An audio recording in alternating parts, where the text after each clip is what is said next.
Feels like everything's running in slow motion right now.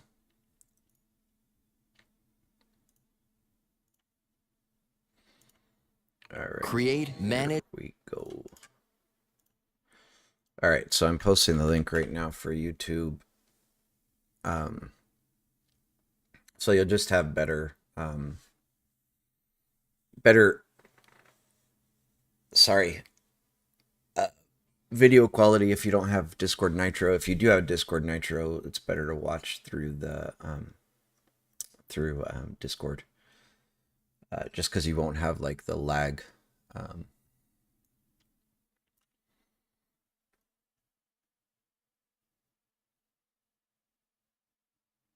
I feel like I'm missing something else. All right. Anyway, so let's get started.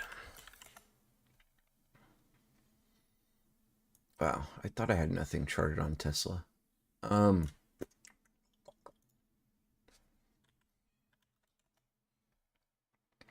there we go. Start with a basically blank slate. So this morning, oh, Shorty wanted me to go over Momo trend bar. I need to open up my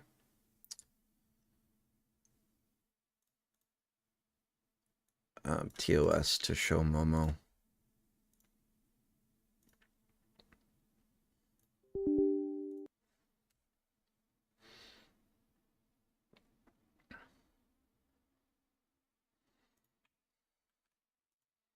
So everybody that's in the Discord should have TOS or should have the Momo trend bar for TOS. It's posted in TOS resources. Even if you don't have TOS, just grab the link and like save it somewhere because Shorty might erase it again. Um,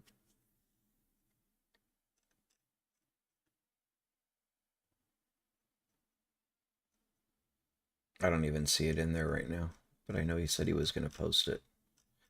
Um, but so let's look at Momo trend bar. Oh,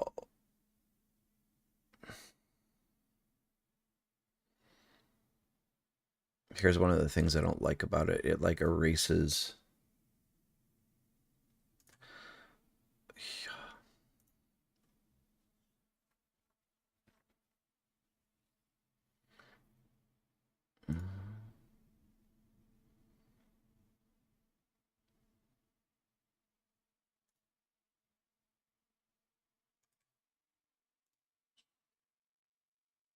Sorry.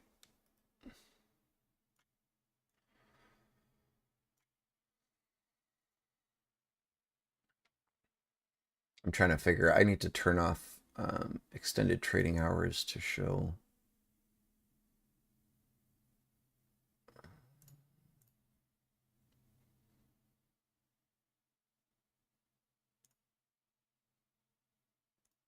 I forget where to do it.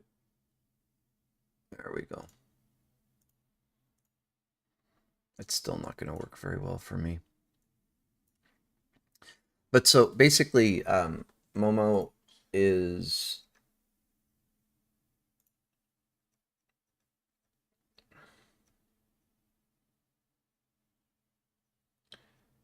um, it's based on ATR, actual true range, and then CCI, higher highs and higher lows, or lower highs, sorry. Higher highs, lower highs, and it also considers the previous day high, low, and close. Um, sorry, CCI, ATR, current market structure, so uptrend, downtrend, previous day low, previous day close, and previous day open. This is what it looks like. So right now it's saying we're going to see downside. I know this is a little bit hard to see, but we have this yellow line is the trend bar, and basically you want to use this yellow line as your stop loss. Um, so when you see this pop up for saying a downtrend, you would hop in puts, and then when we break above the line, you would hop out. I'm wondering if I change to like a 30-minute time frame if we get like something. Oh, here's a better representation. So here's Momo up. Um, here's your trend bar. Normally, you see something more like this when it pops up, and you would ride this up, and then basically your signal to get out is when a candle closes below it, like here. Obviously, you're not going to ride this up and then ride it all the way back down. Um, you would take profit in here. But that's how Momo Trend Bar works. Might want to have Shorty cover it a little bit better, but Also remember it paints over itself too. So yes. So that's why um, I had to turn off my extended hours because like once this trend is considered finished and a new trend starts, this will all erase and then um, a new one will pop up. Probably for downtrend or whatever. Um, so yeah. You have anything to add? no, not really. Okay. It's a pretty simple, effective tool to use. Yeah, it is very effective. I find it's better if you use it along with other things, but by itself, it is pretty damn effective as well. Um, Yeah, like if I see it pop and there's something else on another chart that would not allow me to ride it out or whatever, I don't enter based on that. yeah, yeah. Like if you see conflicting signals, I do the Yeah. same thing. Yep. All right. So now let's get into the real class. Um,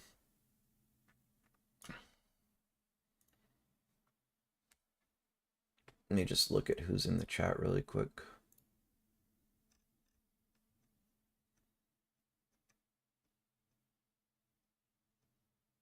All right, cool. I see a couple new names.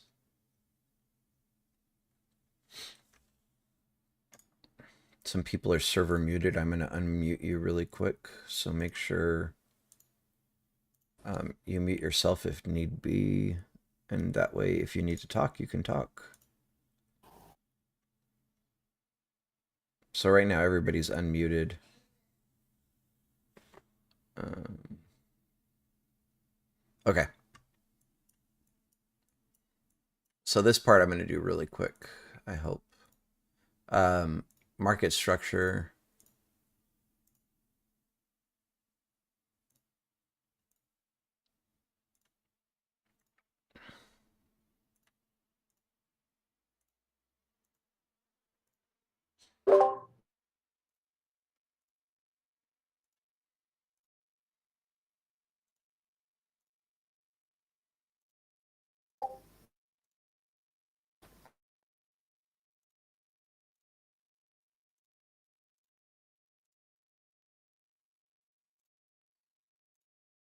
All right, so let's pretend these are candlesticks. Whoa, where's my text? There we go.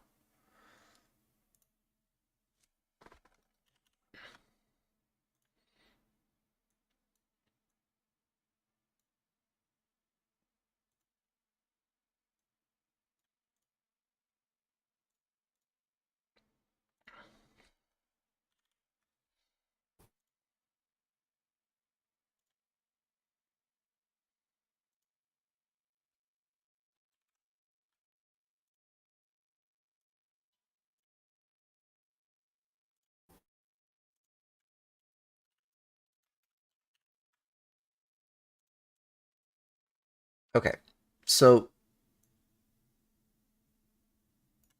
market structure, we have one of three things basically always happening. We're either making higher highs, trending sideways, or making lower lows. Um,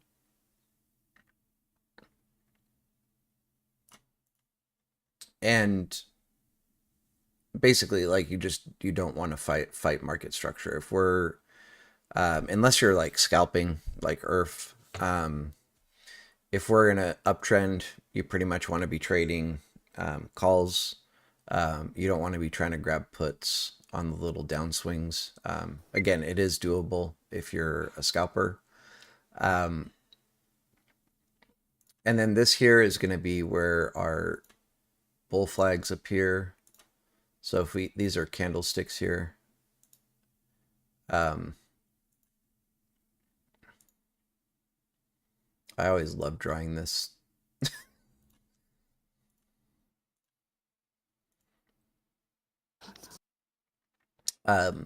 So this line here is going to be our flagpole. These are our candlesticks, and then this is the bottom of our flag and the top of our flag up here. The way that you want to trade these is the last touch of the top of the flag is going to be your safe entry. If you want to be extra safe, you wait until you break trend, which would be you make a new higher high. So your entry would be after you cross above here, but that's super, what's the word I'm looking for? That's super conservative. Generally, you're either going to get in when a candlestick crosses above the top of the flagpole or the last touch of the flagpole. And for bull flags, we draw fibs from, glad I did that backwards, the top of the flag to the bottom of the flagpole. And then this gives us our targets for exit. So our first exit is going to be the 272 fib. Second trim is going to be 618. Third trim is going to be the 786. And for anybody interested, here's my my fib levels that I use. Pretty similar to what Shorty uses. And then on the opposite side,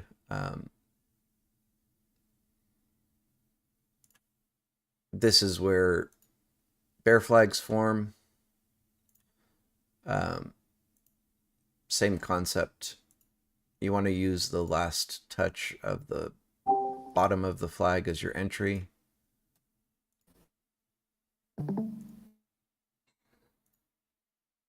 And if anybody has questions, please speak up.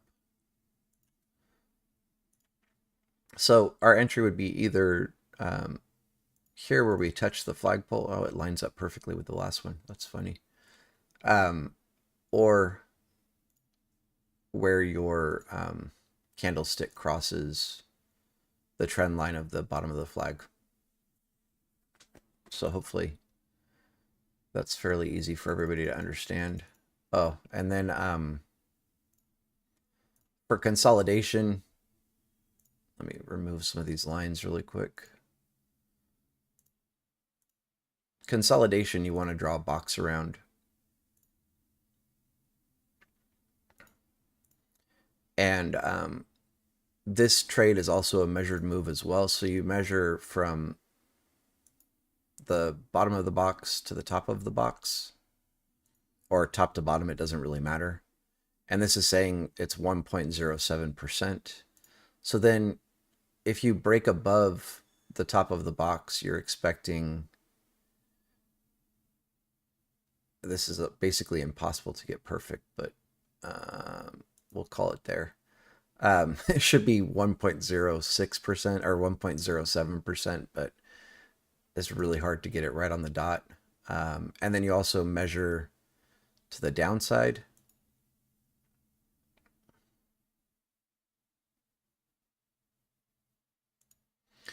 So this would be our measured move down. So when the box breaks here, we would take puts, and your first trim is going to be right at this negative 1.07% right there.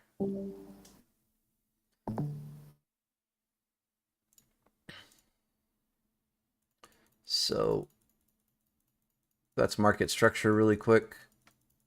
Sorry, let me just erase all of this stuff. Now we're going to get into POCs and VPOCs.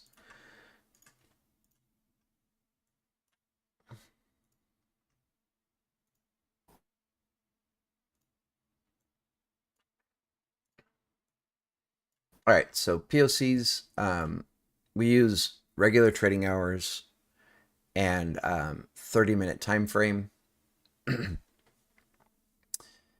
and we can turn off our candles here really quick. Um, They work with extended candles off or on better.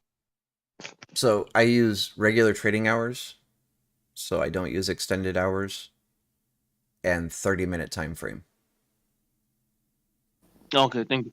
Yeah.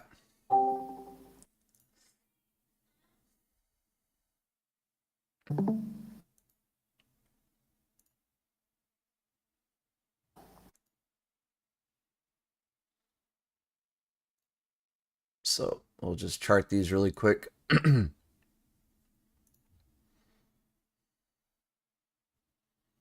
I'll show how I chart mine. So this one here is pretty important. It's a 2x POC. So I always put the current date. So the most recent POC is on June 30th. So 6:30 2x POC.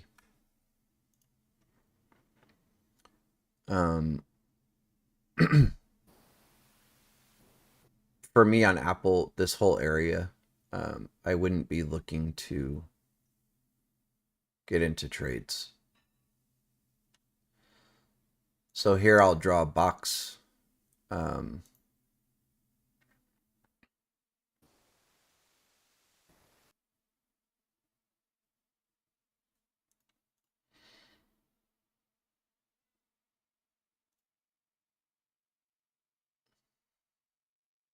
And even though, knowing like this is a 2x POC,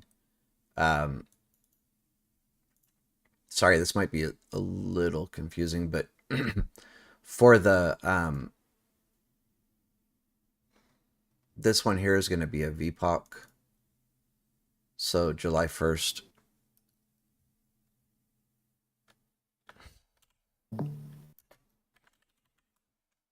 And I know I haven't explained the difference between a VPOC and a POC yet. I will. I just want to get some of these charted first. So this one here, oh, I keep grabbing the box.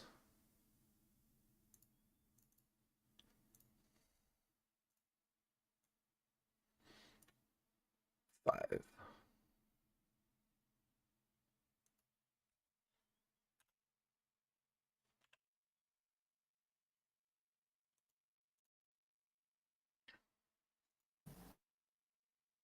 So,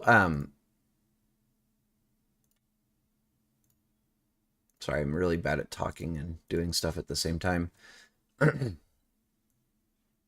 if I draw this rectangle and label the rectangle itself, this is at least for trading view.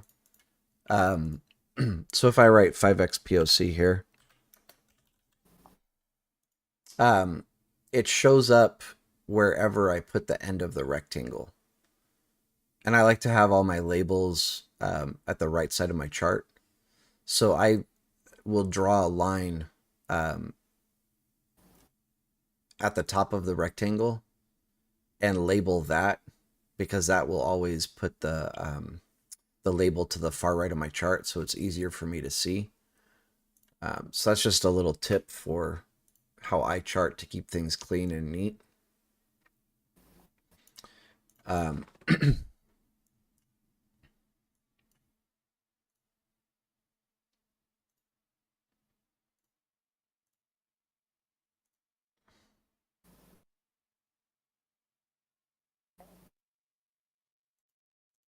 So I have candlesticks off, but I'm pretty sure this is going to be a VPOC here.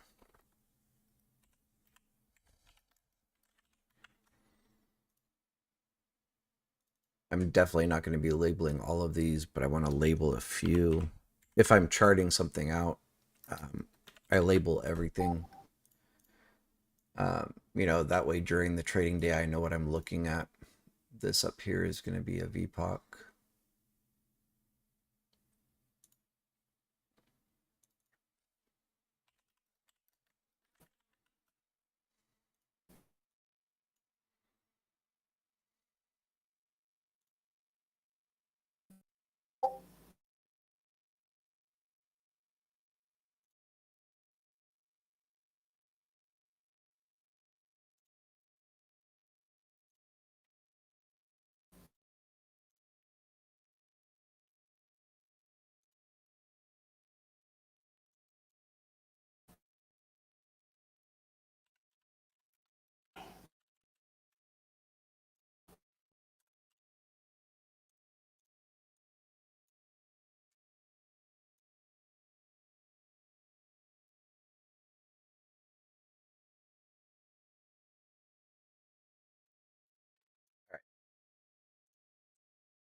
So, actually, I'm going to turn candlesticks back off.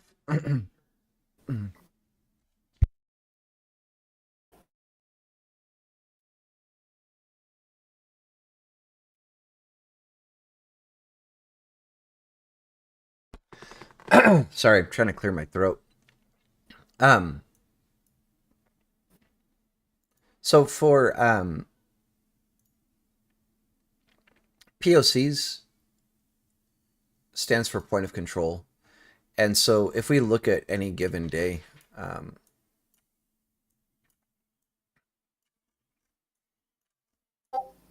this here is our volume profile. These are the settings I use. Value area volume 68 and row size I use 200. And then again on the 30-minute time frame, this red line represents the point of control, and that's going to be the area on that particular day where the most volume of trading took place, and that's going to include buying and selling. And so it's a very important level to have on your chart because you're going to expect to see basically support and resistance there. You're going to see bounces and rejections from that level. And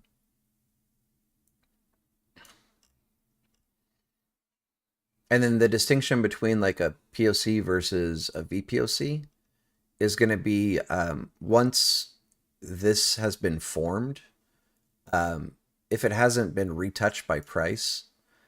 So during the day that the POC is formed, it's always going to get touched by candles. But then you see after it's formed, we gap up. And price doesn't come back to it since it was formed. And now that, you don't always have a gap for VPOCs. On this chart we do. But you'll find VPOCs where there aren't gaps. Well, here's one right here, actually. This is 622.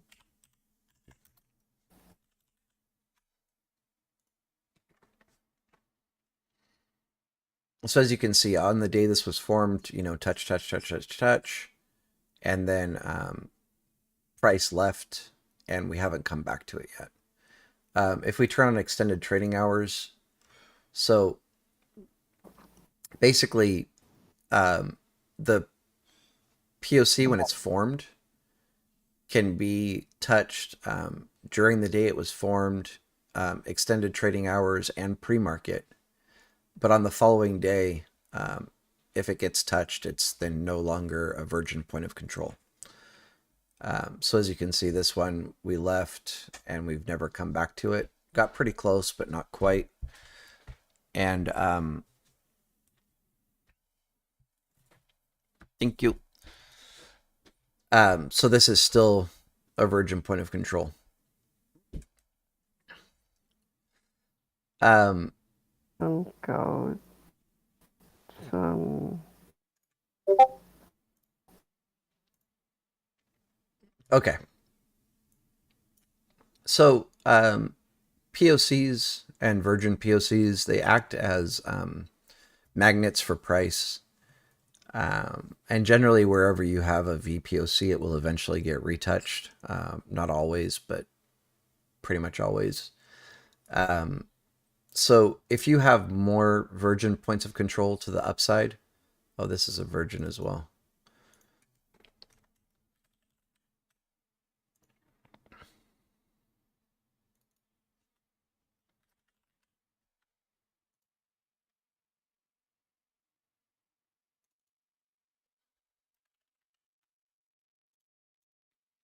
So as you can see on this chart, we have actually a ton of VPOCs to the upside and not very many to the downside. So we have one VPOC to the downside. I mean, there might be, like if I go back, there's probably more down here. But we have a VPOC and a POC after. Whereas to the upside, now we have 1, 2, 3, 4, 5, 6 virgin POCs. So price action is probably going to get pulled upwards to take out some of these VPOCs before we see more downside. And the best way to explain VPOCs or POCs in general is if you think of yourself as a trader. So up here at 150.47, let's say we bought shares of Apple thinking it's going to see more upside. And then the next day we have a gap down. We almost come back up and touch it, but not quite. And then more downside. Most people as retail traders right now are thinking like, oh gosh, as soon as Apple gets back to 150, I'm going to sell. Or we'll already put in like a sell order, waiting just to break even in this trade and get out of it. And so what happens is these POCs act as, like I said earlier, they act as support and resistance, because this is the area on this day where we had the most buyers and sellers. And so when price gets back to here, we're probably going to have the most buyers and sellers again, more sellers from people that bought here looking to hop out and just break even on their trade. Down here on the downside, we have our, like market makers that buy down here. They'll place a large order for whatever, a couple $100 million of Apple. And let's say, dark pool order, the first day it starts to fill and people see that dark pool order come in. And so retail comes in and starts buying as well, pushes price up. This order that they put in, let's say at 130.96, they don't get filled completely. And this isn't a great example. Normally you'll see like a fill here, come up and then come back down and retest that price level before it rips. We do get a retest here, but not quite as dramatic as I would like. But so let's say they get $100 million of their order filled on June 16th. And then price leaves that area where they put in their order. Market makers don't chase price. So they leave that order, for $100 million of Apple at 130.96, waiting for price to come back to here. The following day, price comes back, more of their order starts getting filled, and then the next day we gap up. Market makers also know, up here, there's going to be a lot of selling, and so they're going to have an order waiting also at this VPOC when price gets back there from their order they bought down here. So hopefully that makes a lot of sense. POCs, VPOCs are where we see the most buying and selling on any given day. And people that hop in here, next time price gets there, are looking to hop out, which is why we'll end up seeing rejections. And people that bought here are looking to hop out here as well, anticipating those rejections as well.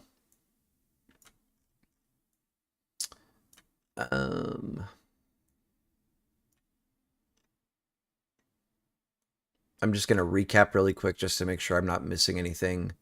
So POCs, VPOCs, you want to have extended trading hours turned off when you plot them. You want to be on the 30-minute time frame. And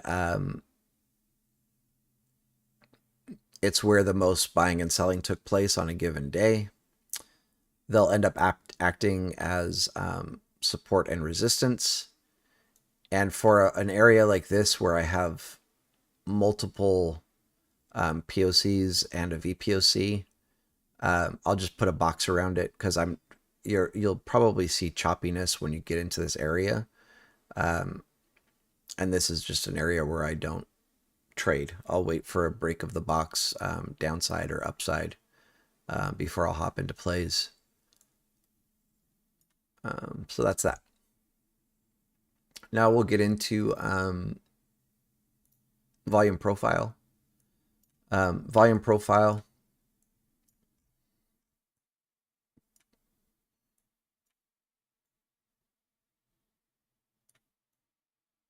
Sorry, I'm trying to look for a good one here.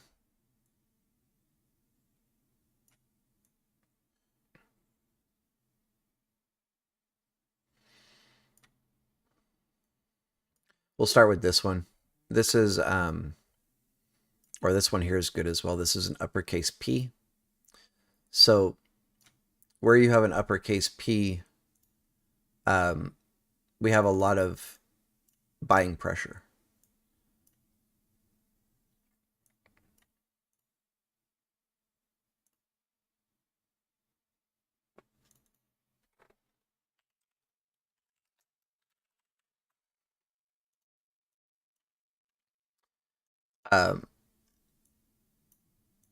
There's a very specific way that I plot uppercase P's and lowercase b's.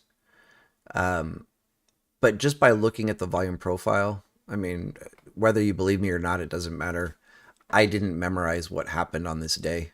I actually didn't even look at it before I started talking about volume profile. But I can tell with candlesticks turned off, we opened, well, I'm not sure exactly where we opened, but we opened either down or somewhere in this range, and we saw downside, and then we ended up ripping up and closing up here. So for the volume profile itself, I basically cut, so this area here, the largest area of volume, I cut it in half visually. So I take 50%, and that 50% area, I draw a box around.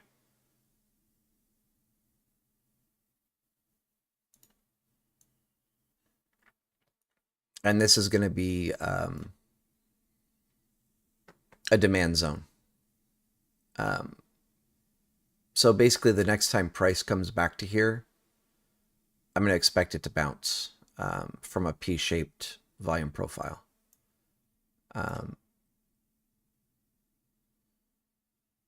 So this is a very bullish day, lots of buying.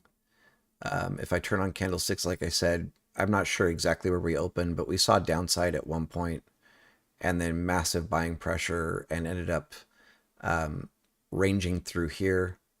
There's going to be a little bit in here, but let's just look at how this, yeah, so we actually opened, we gapped down and opened at the very bottom of the volume profile and then just ripped up and then, like I said, ranged through here throughout the rest of the day.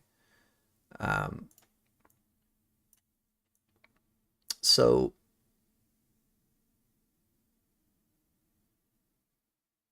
volume profile.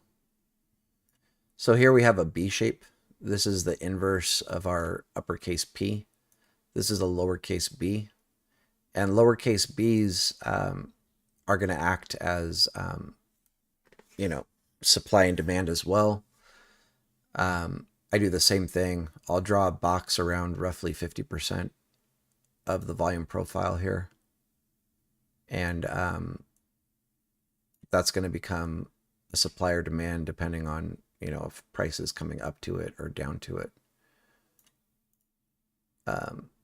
later on down the road. Gosh,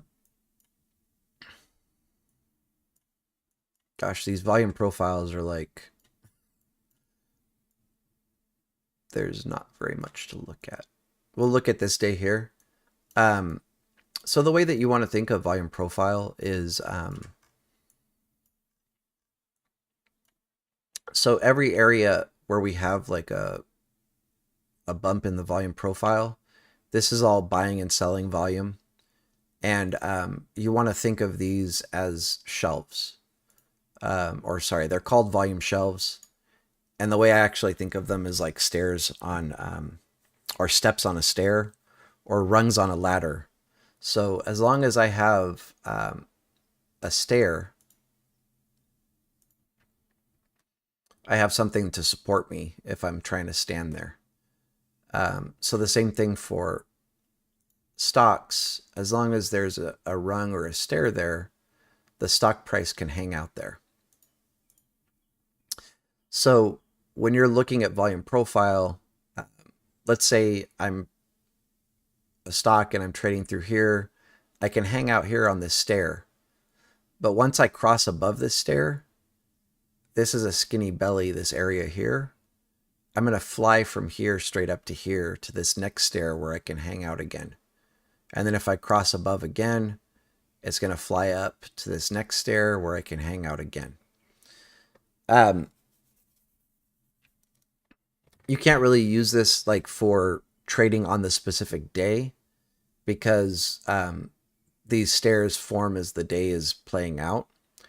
But you can use like your visible range volume profile, so VRVP, and this will show you, so it lines up, because our visible range is pretty small right now.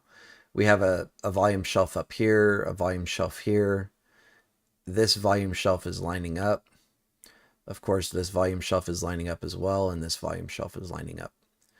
But so this one here, like I said, this is based on what's visible on the chart.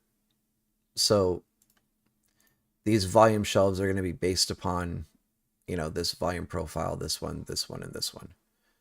If I move this, we'll start to see other volume shelves as well from other days. But so you can use the visual range for trading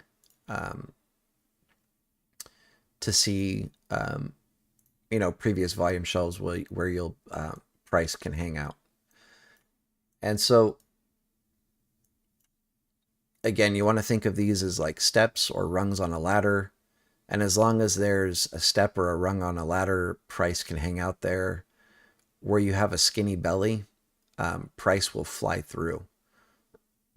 So if we turn the candlesticks on, if we go to like 3 minute, it'll be, I just realized I messed up, sorry. 30 minute. Let's do the replay feature and go to this specific day. So now when I turn on 3 minute, it doesn't move. Okay. So 3 minute, the volume profile moves a little bit. We have a volume shelf up here. But as you can see, skinny belly right here, and price flies right through it down to this next volume shelf where price hangs out for a little bit and then flies through this skinny belly here and hangs out in here. We do dip below a little bit, but come right back in, hang out.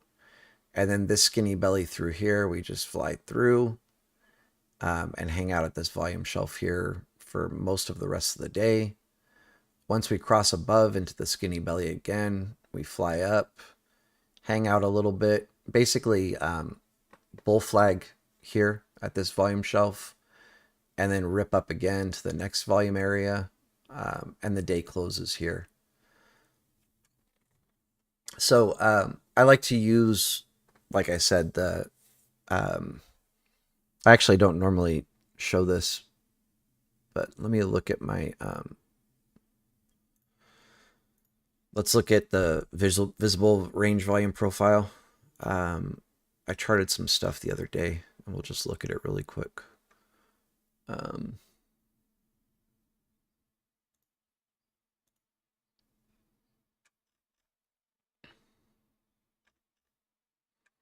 So if we go to 30 minute, or actually I think it's 1 day.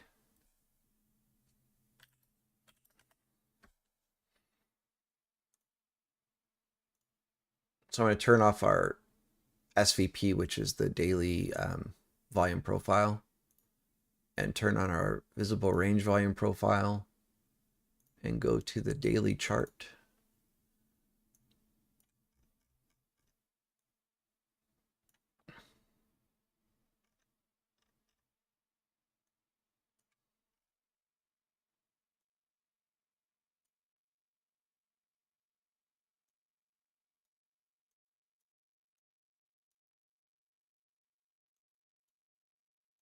I'm realizing this might be a little bit hard to show on this monitor.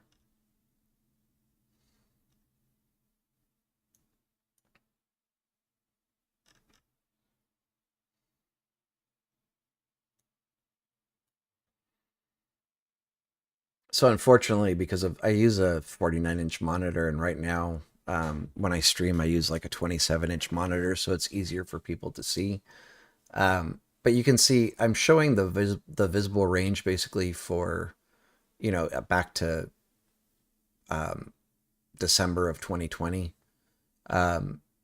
If I went back further, it doesn't add to the volume profile because price is below this area as far back as I go. So on my visible range, I'm showing everything, where price has been basically in this area here, is my goal. And so, again, I apologize. It's a little bit hard to see on this monitor, but we have a skinny belly through here on the visible range volume profile. So my entry for calls is right here at 185.63, I believe. Or is that my safer entry? I can't really tell. Yeah, so that's my safer entry. I apologize. My long entry is above 185. There's also a bullish full send on CAT. And so above 185, this skinny belly starts to happen. And my price target is up here at this volume shelf. I don't know if it'll get hit or not, but at 191.78. And then you can see, for this part, I'm going to zoom in a little bit and actually turn off my visible range volume profile. I just charted, to the upside, I have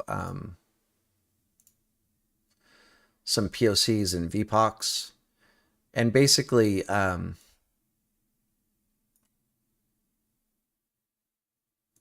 this is probably the best way to explain it. If I turn on my volume profile, I'm probably going to have a POC somewhere around here, possibly down here. And you can see we formed a bear flag and then gap down the next day. So the same thing to the upside. When I get to like a POC or a VPOC, I would expect it to form a bull flag and then possibly see more upside. It could also act as an area where we reject. And so I have my POCs and VPOCs plotted that way. When price gets to here after I enter long, I know this is a potential area for a flag to form, possibly take like a first trim, or I might just see a straight up rejection and just close my entire position.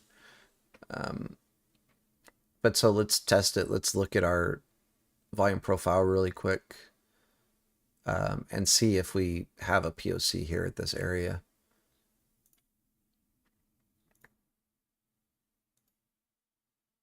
Oh, we don't. Well, we formed it on the current day. I was really expecting to see a POC right here, but no worries.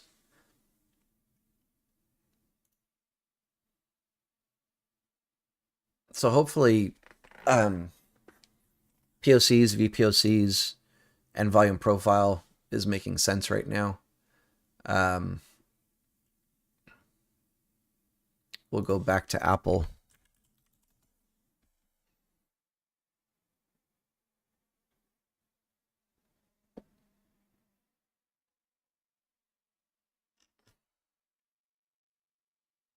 Need to delete these really quick. This is oh wait, no, that's my B shape, right? Yeah. And here's the P shape. So this is a good example. This is that really bullish day we had. And like I was saying, on days that are shaped like a B or like a P, I like to draw rectangles around 50% of the volume profile, because they tend to act as areas where you'll see a bounce or a rejection. And so you see on this really bullish day, what is it?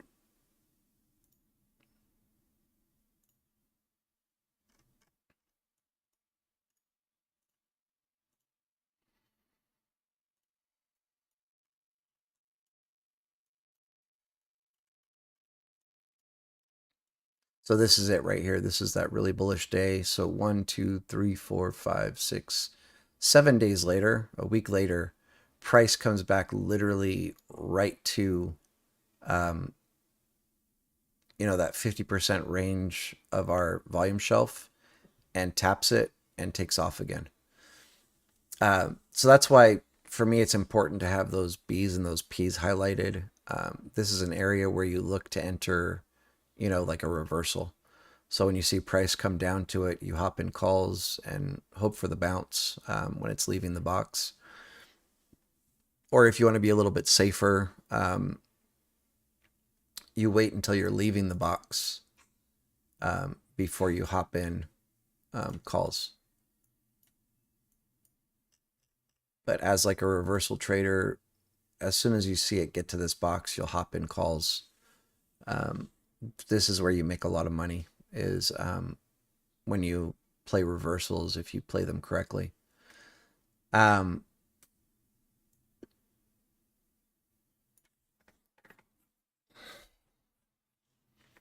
Yeah, so that's that.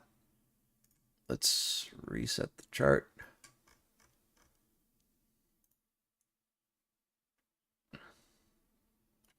So far we've gone over VPOCs, POCs, volume profile, volume shelves, skinny bellies. The only other thing I want to go over today is going to be our value area. For that, we'll just use a day where I haven't drawn a bunch of stuff, so it's easier to see. The value area is going to be this area of the volume profile that is highlighted. So hopefully you can see this okay. This area is darker and darker, and the value area here is highlighted. This is the value area. So if we look at our settings, value area volume, 68%. So this area is where 68% of the trading took place on the day. And there's a great trading rule that happens here, and it's pretty consistent. It's called the 80% rule. So it's 80% accurate. And what it is basically after our volume profile is formed and we cross above the value area, when price comes back into the value area, you would take puts.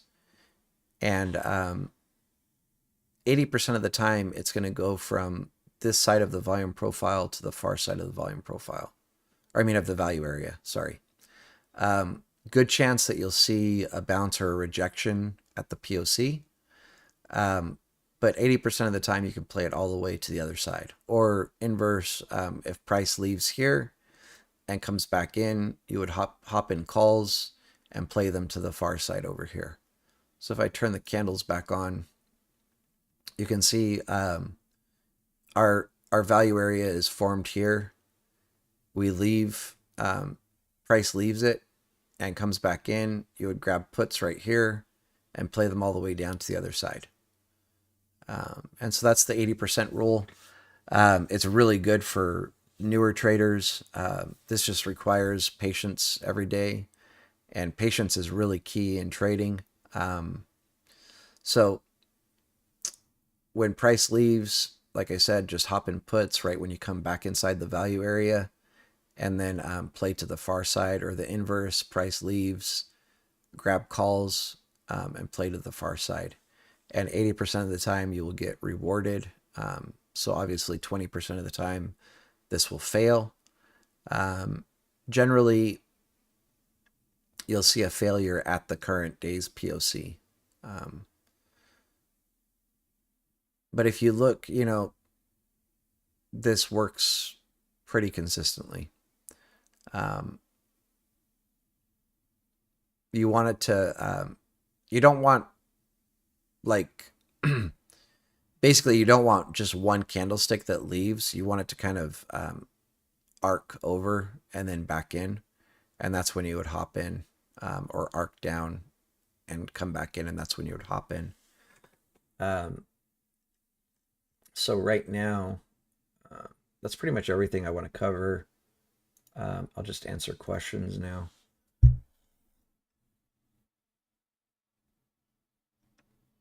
McCampbell Soup, I believe you're in the call. It's on TOS. But like I said, if you don't have TOS, I would just save that URL for when, if you decide to start using TOS. Momo is, well, I don't know. So Shorty has different arrows, so I'm not sure exactly what arrows you're referring to.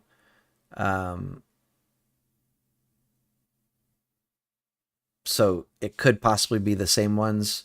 Probably is not the same ones you're referring to because he has separate arrows.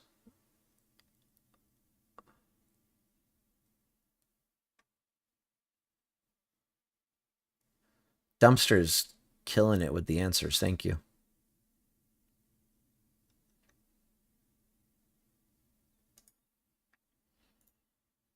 I know I have a DM, so let me check that.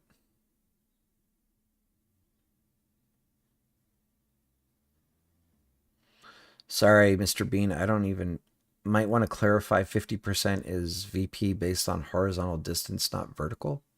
Yeah, you went over that before with me. When you're talking about the volume profile there, where you look at the 50%, because they're taking a 68% typically of the visible range, it's the timeline linear or horizontal portion to give you that 50% that you're looking at. It can be misleading first time I heard it. Okay, so what Mr. Bean's talking about here is, sorry, some things I really have trouble explaining, and I know I have trouble explaining them. So when I was saying like draw boxes around 50% of your volume shelf, I'm talking about horizontally here. So where you see the volume shelf coming out here, I basically cut this whole area in half. And so I'll take, from here, like here to here, 50% is roughly here. So anything that falls within my crosshairs would be where I draw my box to grab that 50% range. It might go up just a little bit, but it's never going to be perfect, but that's the 50%. So we're going from this edge to this edge and then cutting that in half. And anything that falls, any part of the volume profile that sticks out beyond, 50% of this shelf is where we're going to draw a box around. Did I explain that okay, Mr. Bean? And I'm asking anything on the right-hand side of that 50%. Yes. Basically shows a shelf. Yes. So, and that I was asking sincerely because I know I struggle with explaining that. So, no, because when you first explained it, I didn't understand. I thought you were talking 50% of the up and down, and I'm like, but it's supposed to be 68. What are you talking about? But like I said, I have trouble explaining it, and one day maybe I'll get better at explaining it. But so that was sincere when I was asking if I explained it well. So any other questions or any input, Mr. Bean, or anybody else have any input on anything I might have missed? Because I am human. I'm not perfect. I'm open.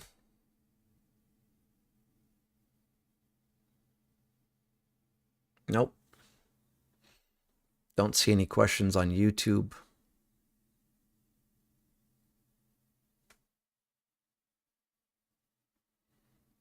All right. I guess I'm going to call it there. Much love, everybody. Thanks for stopping by. Really sorry I was late and overslept. My bad. That's super rare for me. I'm generally like a very on-time person, and I don't even know how I managed to sleep until 9 o'clock this morning. That is like unheard of, but I guess I probably needed the sleep. Anyway, thanks everybody for coming by. Thanks for stopping by on YouTube. Again, much love, everybody. Appreciate it. If anybody has any questions, if you're in the Orbit Discord, your best bet's probably just to ask in the main chat. My DMs are always open, so if you're embarrassed or just want to speak one-on-one, you can always DM me. If you're not in the Orbit Discord, you can send me messages on Twitter or in any other Discord that we share with each other, or DM me if you are in a Discord with me and know how to DM me on Discord. But I'm also reachable on Twitter if need be.